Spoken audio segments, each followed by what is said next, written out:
gonna be cool. First NES game on the channel. I bought one of those Retron consoles because I finally wanted to start collecting NES. I used to rent this game, dude. It's crazy to think like playing games that I played over 30 years ago. The fuck?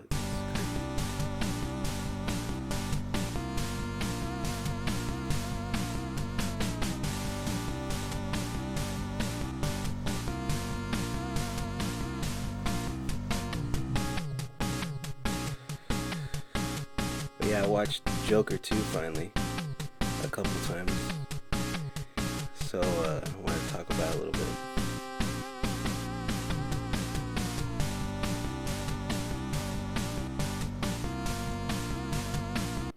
It looks cool. Alright, let's check this shit out.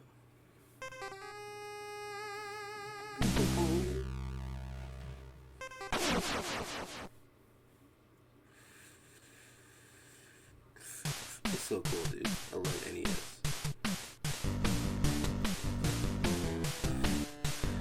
This is like one of the best looking games on NES.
Oh, that's how you change it.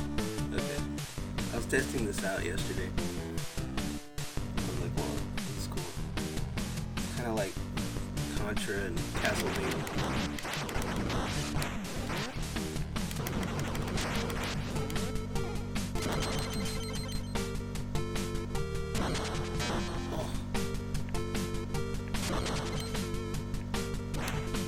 Kind of slides a little. Is an actual slide. So you can charge it too. It's kind of like Mega Man.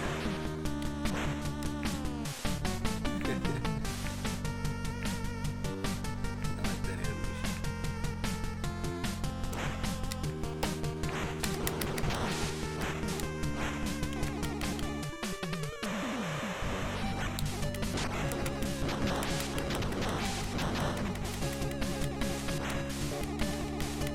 Where was this one?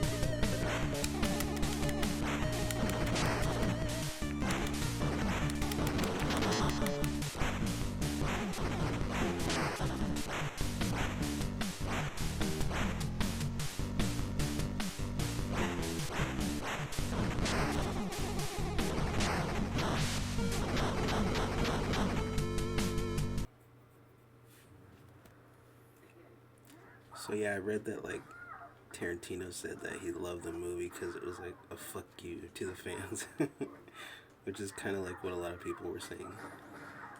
There was a fuck you to the incels that like Joker when they weren't supposed to, I guess. So I had that in mind when I was watching the movie the first time. Although I'm glad I forgot everything else I had read about it. But okay, I'll start with the good. I think it's like a really good looking movie, and like, you know, the shots are nice from a filmmaking perspective. I think it's well done. And like they were saying how like the ending is kind of like an homage to Nolan. Like I feel like he kind of shot the movie in that way, like these big like exterior shots of the city, or like the shots from behind the police car following Arthur, like going to and from the trial and shit. There are all these like big wide like IMAX shots. So I guess that I think he was trying to like ape that style. I guess if you consider the movie a prequel to Dark Knight, maybe it makes it a little better. I don't know. But yeah, the first time I watched it, I was watching it with like waiting for the moment to like hate the movie. So I think having that frame of mind made me too kind to the first like hour and a half of the movie. That's kind of where it lost me at about an hour and a half. And then when I watched it the second time, I think it lost me about like maybe 40 minutes in. But it's a really long movie for no reason. And like one thing I will say that I was happy about was I'm pretty sure I read that they were gonna put like modern songs and shit in the movie. And I wonder if they actually did film that stuff, because I think there's like shots in the trailer that aren't in the movie. But it's mostly like all like old Hollywood or like standards and shit.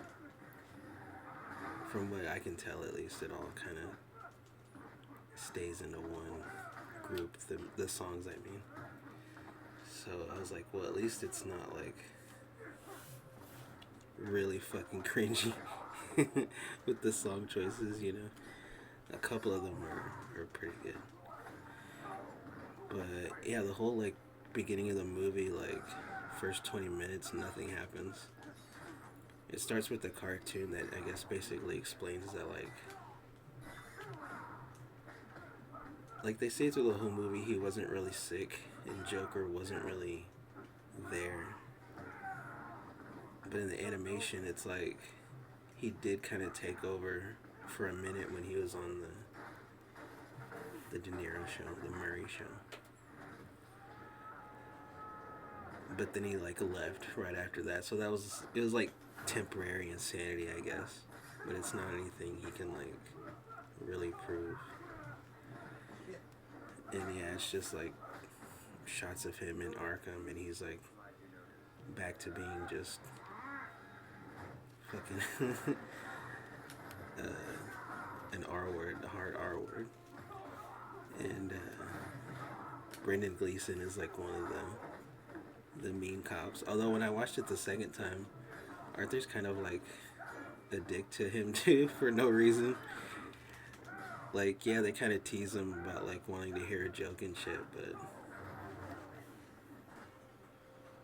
I think they want you to like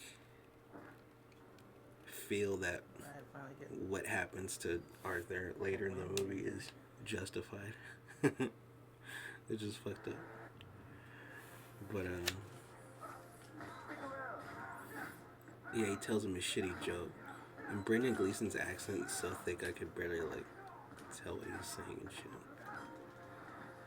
Something about was it a Catholic dog or something? But anyway, yeah, it doesn't really start until he like goes to the music class or whatever, like they show in the trailers, and he meets Kaga. So I thought the whole gunshot to the head thing, I thought that was something only he knew. That was only in his head. Because like to me the movie would have made more sense if she wasn't real, if she was just like another, like I thought they were trying to like make it a like thing where he had like this feminine side that was taking over or whatever. Especially later on when they like juxtapose his like awakening scene in the first movie with like her kind of doing the same thing, becoming Harley after he gets fucking he gets Shawshanked in the shower, like right after that. So I thought that was weird. But they said she's real, so like, if she's supposed to be real, then it doesn't make sense. Cause like, after they first meet, well, okay, when they first meet, why would the guards just like let him go off in a corner and talk to a chick and shit? Why would he even like get to go there? He's a fucking murderer. And then like, she tries to like hook up with him when they're watching a movie and shit, and he's like, damn, I thought you know, stupid, trying to fucking watch the movie, and she like sets the piano on fire and shit. So she's supposedly there of her own free will, and then she sets fire, and they kind of like run outside, and then like the guards catch them and shit. But she doesn't get arrested or anything. Like, what the fuck? It doesn't make any sense. Yeah, her singing is like her only kind of like.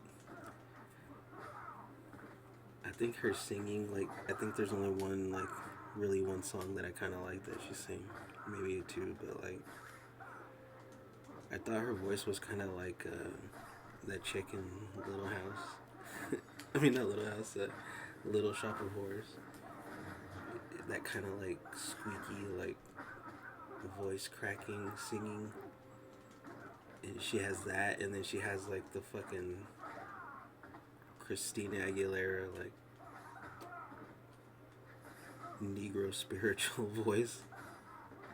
And it's weird that then, like, at a certain part she like sneaks in and fucks him. She puts makeup on his face. But she's like, she tells him she got in there because like the guards will do anything for her. Like, what the fuck? Are they implying that she like sucked off a guard or some shit to get in there?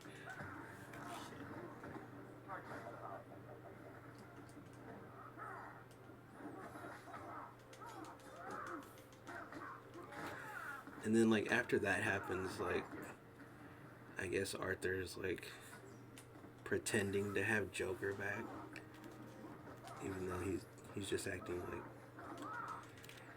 I guess in a way, like, it kind of makes sense because like he's never like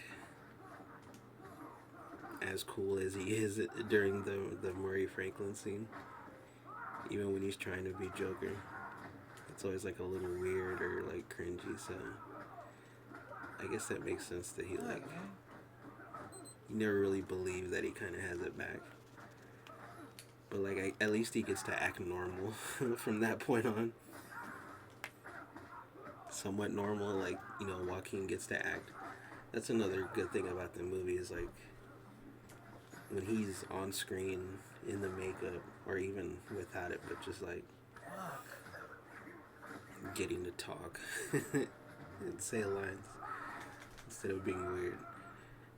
I think he's compelling to watch, and that kind of can drag you through the movie a little bit, through a couple of viewings at least.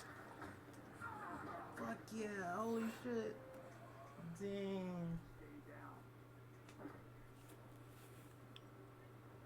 Wow, I didn't think he was gonna die from that. He has a scene where he like does a TV interview, and the interviewer is fucking Alan Partridge. I like that guy. I always forget his real name. But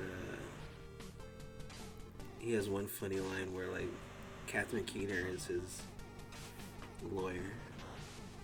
When I saw Catherine Keener, I was like, damn. She's looking a little different. Because even in like the 2000s movies, she was like cast in a lot of comedies and shit.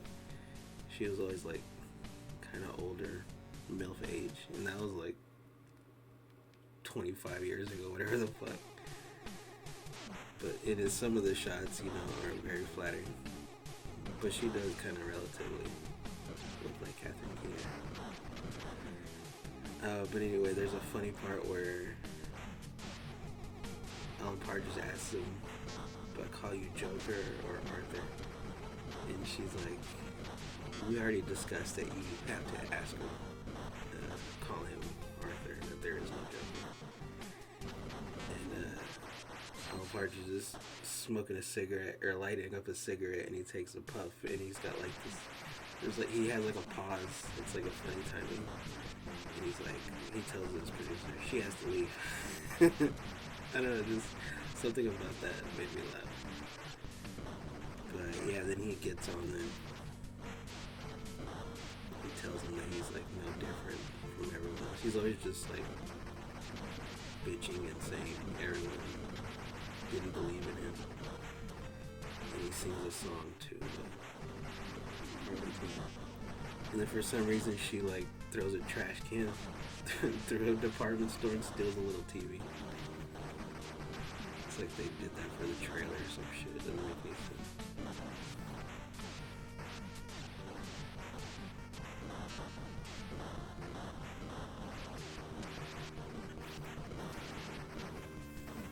So when they do the trial, so they have Harvey Dent there. They kind of portray him like they do in that new cartoon. There's like a skinny little, slimy little bitch guy of a character, you know? And they don't throw any, like, kind of Easter egg or, like, try and portray him as having any kind of duality. He doesn't flip a coin or anything, you know? But there is a cool moment later on in the movie when the courtroom explodes and Arthur, like, wakes up and is looking at everything. Harvey Dent's, like, sitting up and you see half his face is fucked up. So I'm glad they did that at least. But yeah, for the most part, he's not like really Harvey Dent at all.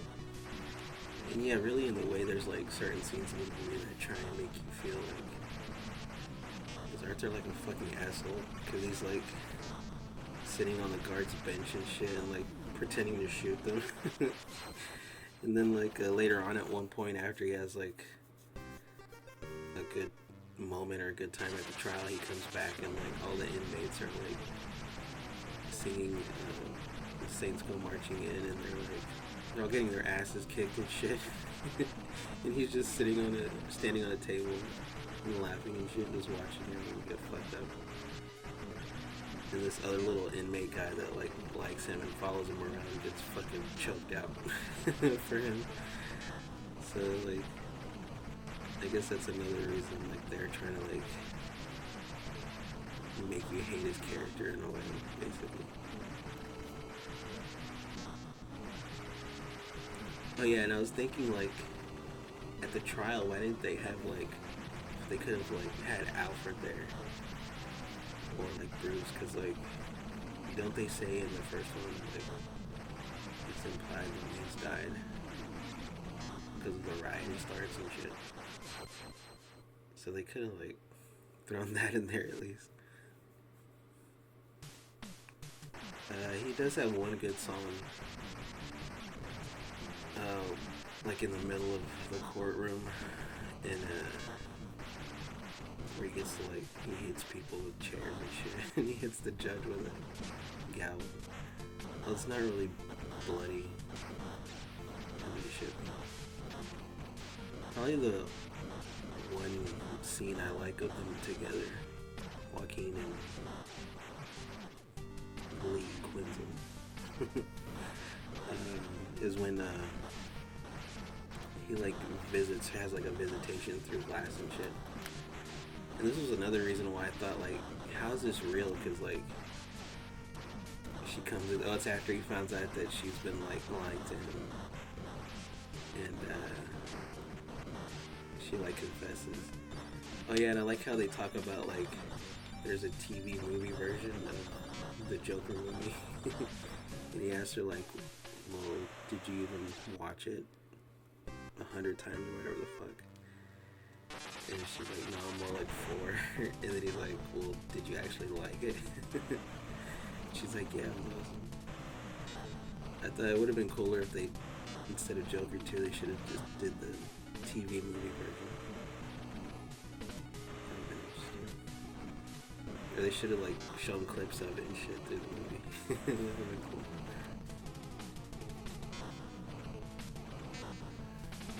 But I like that scene. And then like she immediately tells him like, yeah, she tells him that she moved into his old apartment and they're gonna live there. And he's like, I don't want to do it. I don't want to live there. And she's like, I'm pregnant.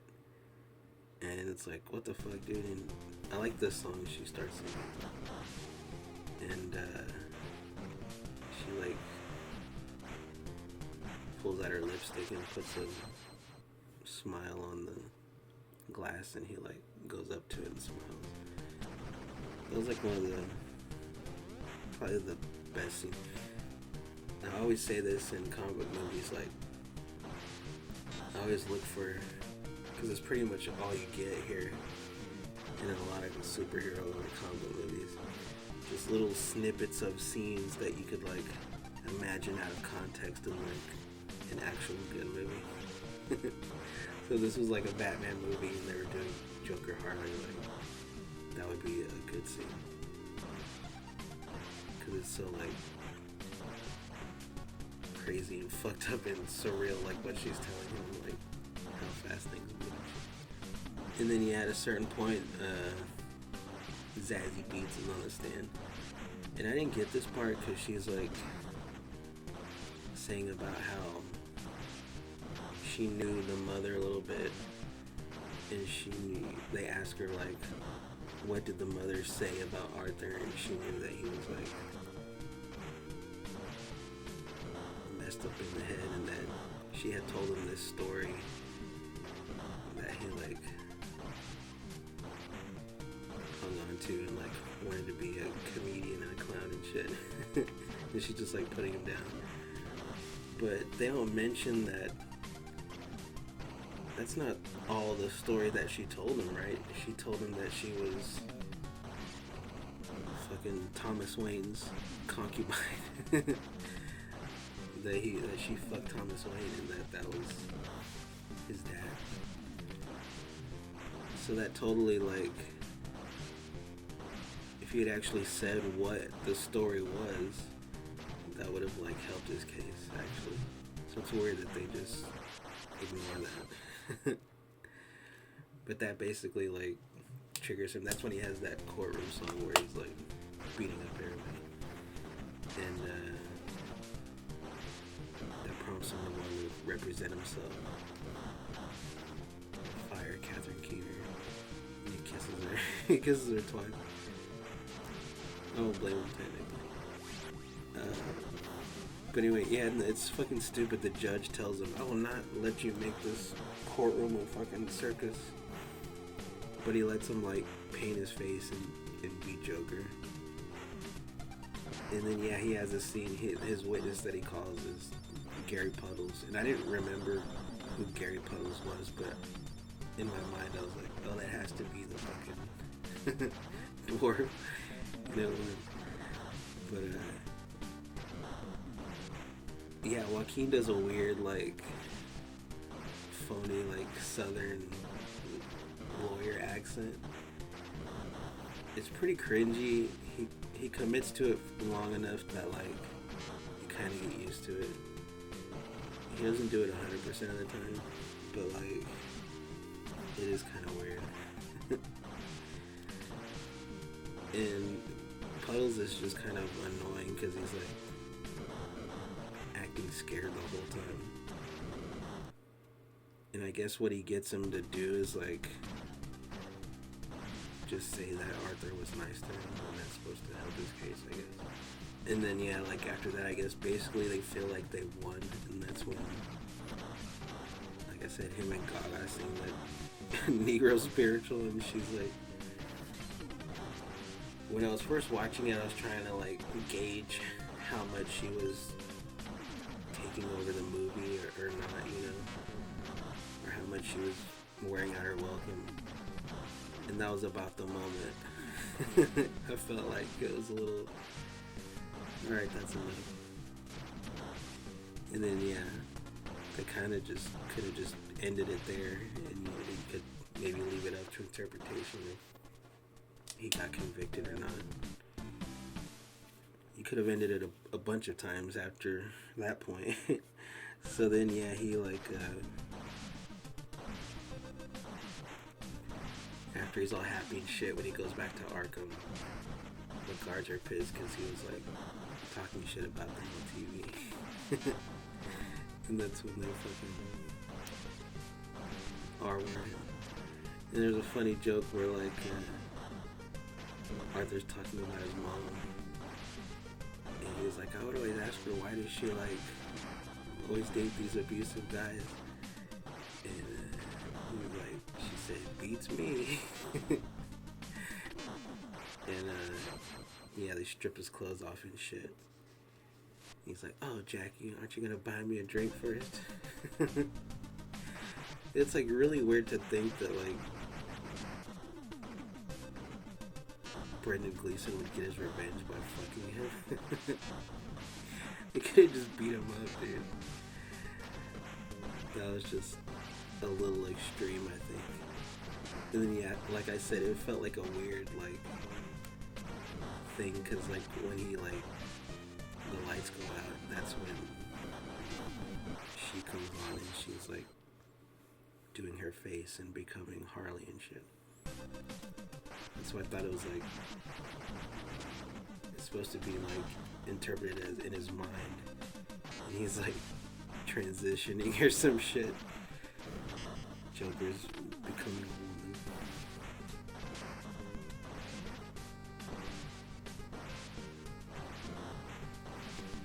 Oh yeah, I forgot during that song, the mountain song, because she's always saying, we're gonna build a mountain or some bullshit. Joker has a fucking cringy little tap dance number in the middle of it. I could have done without that.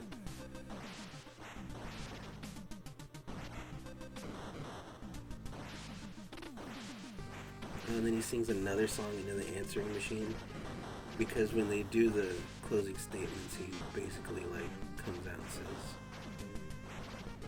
he's not really Joker, he's just kind of pretending, he can't really do it anymore. You can't get the mojo back. And that pisses off Harley and shit. And he sings another song into an answering machine, and he's calling her. She's like about to commit suicide or whatever.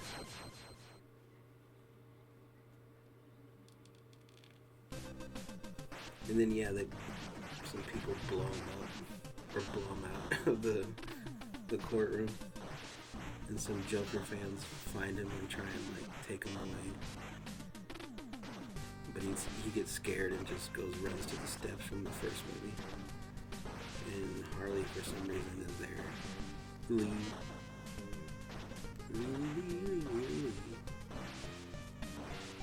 Let's talk about defunct Tenacious D. Black ass Jack Black. But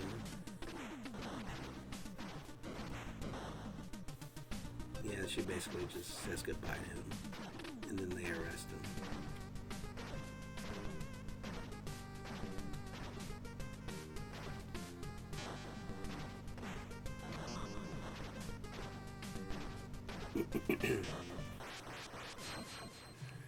And yeah, also she says like all we had was the fantasy and we were never going anywhere. But like, that's not what she was saying the whole time. It doesn't make sense that she's a real person. She shouldn't be a real person. And then like he asked her like, what about her being pregnant and shit? I guess she was just lying. She won't stop singing, and he was like trying to like shut her up.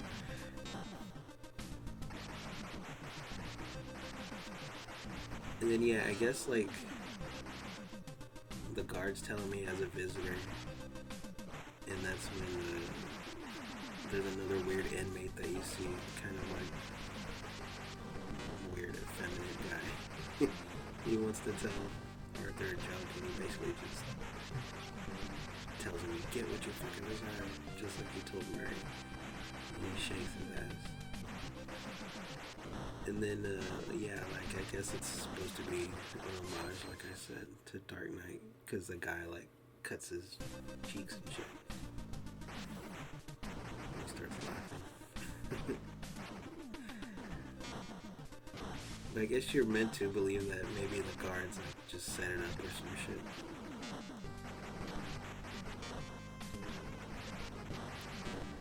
See, it kind of goes without saying, like, the original movie was pretty pointless, and a sequel to that is even more pointless, but, like, by the end of the movie, it's, like, hard to imagine that the movie would be as pointless as it is, basically. The musical aspect really doesn't do anything for the story, and it's like, why? Why was this made? Why did they, I don't know. Why did they release this shit? But whatever. At least I'm over and done with it now to talk about it.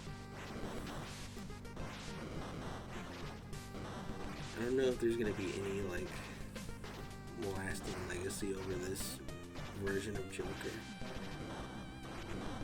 It's not really like you don't see like t-shirts with this Joker, you know. You'll see like Heath Ledger, or not so much even Jack Nicholson either. But like, what the fuck were they thinking, dude? Even when they first announced the first one, I was like, why, dude? But whatever. They did it, so that's it. At least it got me to play this movie.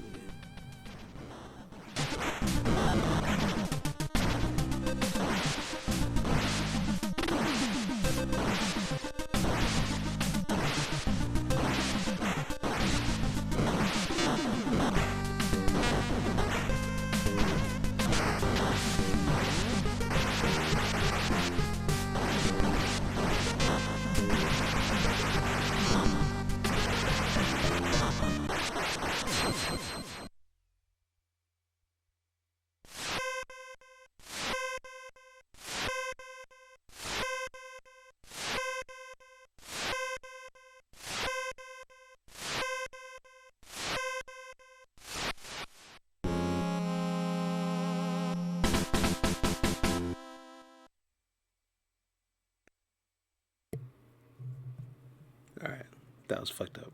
It's bringing back PTSD, childhood trauma.